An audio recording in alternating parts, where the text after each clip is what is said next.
السلام علیکم۔ Match fixing جو کہ کرکٹ کی دنیا کو بہت سالوں سے متاثر کر رہا ہے، ایک بہت ہی سنگین مسئلہ ہے۔ یہ عمل وقت پر واقع ہوتا ہے جب کرکٹ میں مشارکت کرنے والے کسی طرح کی فیصلہ کاری کو مالی مفاد کے لیے متاثر کرتے ہیں۔ ان کو میچ میں مختلف طریقوں سے اشارے دیے جاتے ہیں، جیسے رنز بنا کر، وکٹ گرا کر یا کسی خاص وقت پر کرکٹ کھلاڑی کے کردار میں تبدیلی کر کے۔ تو میچ فکسنگ کے معروف تاریخی واقعات میں جنوبی افریقہ کرکٹ ٹیم کے کپتان ہینزی کرونیے کا نام بھی شامل ہے۔ تو یہ بات ہے 7 اپریل 2000 کی، جب ایک بک میکر سنجے چاولہ کے ساتھ ٹیلی فون گفتگو کی بنیاد پر ہینزی کرونیے پر باضابطہ مقدمہ درج کرنے کا اعلان کیا تو ایسا لگا کہ جیسے پورا جنوبی افریقہ ان کے دفاع میں آگے آ گیا ہو۔ کوئی بھی یہ ماننے کے لیے تیار نہ تھا کہ کرونیے ایسا کچھ کر سکتے ہیں۔ وہ نہ صرف جنوبی افریقہ کرکٹ ٹیم کے کپتان تھے، بلکہ ملک میں انہیں قومی ہیرو کا درجہ بھی حاصل تھا۔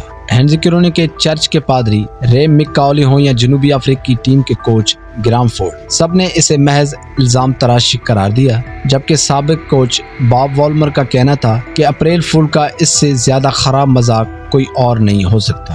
جب یہ خبر منظر عام پر آئی تو جنوبی افریقی کرکٹ بورڈ کے صدر ڈاکٹر علی باکر نے فوری طور پر ہینزی کرونیے سے رابطہ کیا اور دونوں کی گفتگو کے بعد ڈاکٹر علی باکر کی جانب سے جو بیان جاری کیا گیا اس میں واضح طور پر کہا گیا تھا کہ ان کا کپتان میچ فکسنگ میں ملوث نہیں ہے۔ اس دوران انڈیا اور جنوبی افریقہ کے سفارتی تعلقات میں بھی گرما گرمی آ گئی تھی۔ تو اس طرح 3-4 دن گزرنے کے بعد 11 اپریل 2000 کی صبح ہونے میں بھی بہت وقت باقی تھا جب ہینزی کرونیے نے جنوبی افریقی ٹیم کے چیف سیکیورٹی افسر روری اسٹین کو فون کر کے اپنے کمرے میں بلوایا اور اپنا تحریر کردہ بیان ان کے حوالے کر دیا۔ روری اسٹین نے جب وہ بیان پڑھا تو وہ حیران رہ گئے، کیونکہ اس میں وہ سب کچھ تحریر تھا جس سے کرونیے پچھلے چند روز کے دوران انکار کرتے آئے تھے۔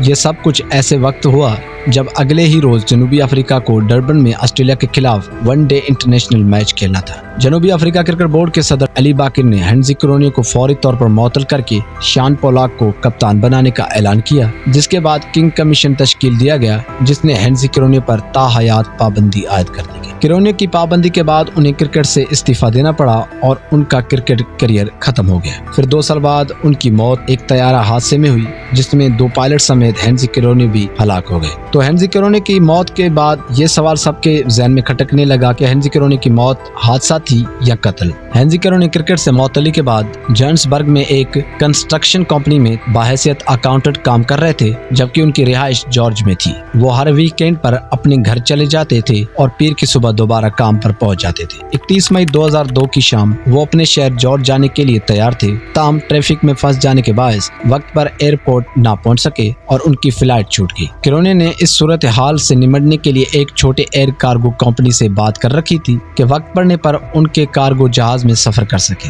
تو 1 جون کی صبح 6 بجے جہاز نے بلوم فاؤنٹن سے اڑان بھری اور صبح 7 بجے اسے جارج ٹاؤن میں اتر جانا تھا، لیکن بدقسمتی سے یہ جہاز ایئرپورٹ سے 1000 میٹر قبل پہاڑی سلسلے میں گر کر تباہ ہو گیا، جس میں ہینزی کرونیے کی موت ہو گئی۔ تو جہاز کے دونوں پائلٹ اور ہینزی کرونیے ایک ہی حادثے میں ہلاک ہو گئے، جن کی لاشیں بعد میں ریسکیو اہلکاروں نے دریافت کی۔ جب 2002 میں ان کا جہاز کریش ہوا تو پورے ملک میں غم کی لہر دوڑ گئی، کیونکہ اعتراف جرم نے ان کا قد مزید بڑھا دیا تھا اور لوگ بجائے نفرت کے ان سے محبت کرنے لگے تھے۔ ان کی موت کو جنوبی افریقہ کا قومی نقصان قرار دیا گیا، جس نے ہر آنکھ کو نم کر دیا تھا۔ ایک سروے میں جنوبی افریقہ کے متاثر کن افراد میں وہ پہلے 10 میں شامل تھے۔ اس سے ان کی مقبولیت کا اندازہ ہوتا ہے۔ تو ہینزی کرونیے کا جہاز کریش ہونے کی کوئی بڑی وجہ سامنے نہیں آئی اور اسے پائلٹ کی غلطی قرار دیا گیا، لیکن کسی نے تحقیق کرنے کی زحمت نہیں کی کہ آخر پائلٹ نے لینڈنگ پروسیجر کیوں تبدیل کیا، اور 13 دفعہ الارم بجنے کے باوجود کہ جہاز زمین سے بہت قریب ہو رہا ہے کی وارننگ کو نظر انداز کرتا رہا، اور یہ ایک غفلت اور لاپرواہی کی بدترین مثال ہے۔ جہاز مسلسل نیچے پرواز کرتے ہوئے آخر کار رن وے سے 400 میٹر قبل پہاڑوں میں ٹکرا گیا اور ہینزی کرونیے کی موت ہو گئی۔